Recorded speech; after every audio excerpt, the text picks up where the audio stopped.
IPL পাচ্ছে নতুন champion. কলকাতার পর পাঞ্জাবকেও ফাইনালে তুললেন শ্রেয়াস আইয়ার। জিতলে বিশ্ব ক্রিকেটে নতুন ইতিহাস লিখবেন শ্রেয়াস। অন্যদিকে আরসিবি জিতলে ক্রিকেটার হিসেবে আইপিএল ট্রফি নেবেন বিরাট কোহলি। একদিকে শ্রেয়াস আইয়ার, তিনি পাঞ্জাবকে তুলে দিয়েছেন ফাইনালে, অন্যদিকে বিরাট কোহলির দল আরসিবিও উঠে গিয়েছে ফাইনালে। এবার ট্রফি কার দিকে যায় সেটাই এখন দেখার। তবে আইপিএল পাচ্ছে নতুন চ্যাম্পিয়ন। কলকাতার পর পাঞ্জাবকেও ফাইনালে তুললেন ক্যাপ্টেন শ্রেয়াস আইয়ার। জিতলে বিশ্ব ক্রিকেটে একেবারে নতুন ইতিহাস। একদিকে আরসিবি যে দল এখনো পর্যন্ত একটিও কাপ জিততে পারেনি, অন্যদিকে পাঞ্জাব কিংসও একটিও কাপ জিততে পারেনি আইপিএলে।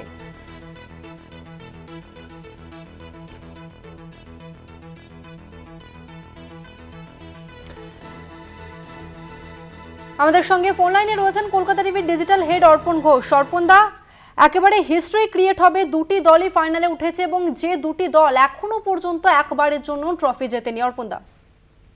একদমই তসবিনা, দেখো আইপিএল পেতে চলেছে নতুন চ্যাম্পিয়ন, এক কথায় বলা যেতে পারে। কারণ পাঞ্জাব কিংস এবং আরসিবি দুজনে কোনো দলই কিন্তু এখনো পর্যন্ত আইপিএল ট্রফি স্বাদ পায়নি।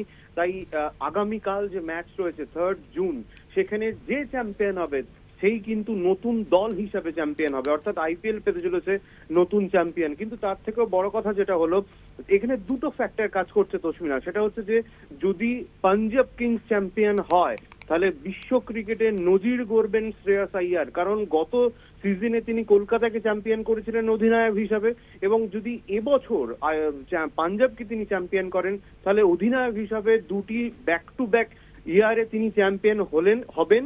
এবং সবচেয়ে বড় কথা, দুটি অন্য ফ্র্যাঞ্চাইজি থেকে তিনি চ্যাম্পিয়ন হবে, যা বিশ্ব ক্রিকেটে নজির হতে চলেছে। এবং অন্যদিকে তুমি যদি আরসিবি দেখো, তাহলে আরসিবি কিন্তু এখনো পর্যন্ত আইপিএল চ্যাম্পিয়ন হয়নি, তারাও কিন্তু প্রথম ট্রফি স্বাদ পাবে যদি জেতে। এবং তার চেয়েও বড় কথা হলো, ক্রিকেটার হিসাবে বিরাট কোহলি, তিনি ওয়ার্ল্ড কাপ জিতেছেন, তিনি আইসিসি চ্যাম্পিয়ন্স ট্রফি জিতেছেন, তিনি টি-20 বিশ্বকাপ জিতেছেন ক্রিকেটার হিসাবে। কিন্তু তিনি কোনোদিন তার 18তম আইপিএল সিজনও এখনো পর্যন্ত তিনি আইপিএল ট্রফি স্বাদ পাননি। তুই এইবার যদি আরসিবি চ্যাম্পিয়ন হয় তাহলে কিন্তু বিরাট কোহলি ক্রিকেটার হিসেবে তিনি আইপিএল ট্রফি স্বাদ পাবেন। একটুখানি বলে রাখি গত ম্যাচের ইতিহাস। কালকে বৃষ্টির জন্য অনেক দেরিতে খেলা শুরু হয় এবং যদিও 20 ওভার পর্যন্ত খেলা হয়েছিল, মুম্বাই ইন্ডিয়ান্স প্রথমে ব্যাট করে 203 রান তুলেছিল এবং Punjab Kings back to back wicket হারিয়ে কিন্তু চাপে পড়ে গিয়েছিল। তারপরে কিন্তু জস ইংলিশ এবং শ্রেয়াস আইয়ার অধিনায়ক অসাধারণ ইনিংস খেলেন। তারপরে নেহাল ওয়াদেরা অসাধারণ ইনিংস, এবং শ্রেয়াস আইয়ার লাস্ট বলে 4 মেরে কিন্তু দলকে চ্যাম্পিয়ন করেন। 41 বলে 87 রান, 5টা 6 8টা 4, 212 স্ট্রাইক রেটে শ্রেয়াস আইয়ার ব্যাট করে বলা যেতে পারে কার্যত একা হাতে পাঞ্জাব কিংসকে চ্যাম্পিয়ন করেছে এবং তিনি প্লেয়ার অফ দ্য ম্যাচ হয়েছেন।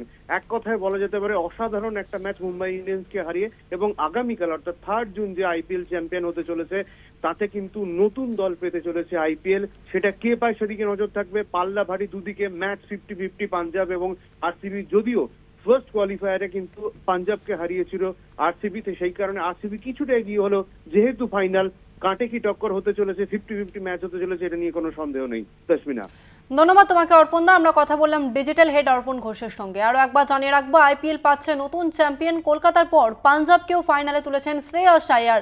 জিতলে বিশ্ব ক্রিকেটে একেবারে নতুন ইতিহাস লিখবেন শ্রেয়াস আইয়ার। অন্যদিকে আরসিবি জিতলে ক্রিকেটার হিসেবে আইপিএল ট্রফি নেবেন বিরাট কোহলি।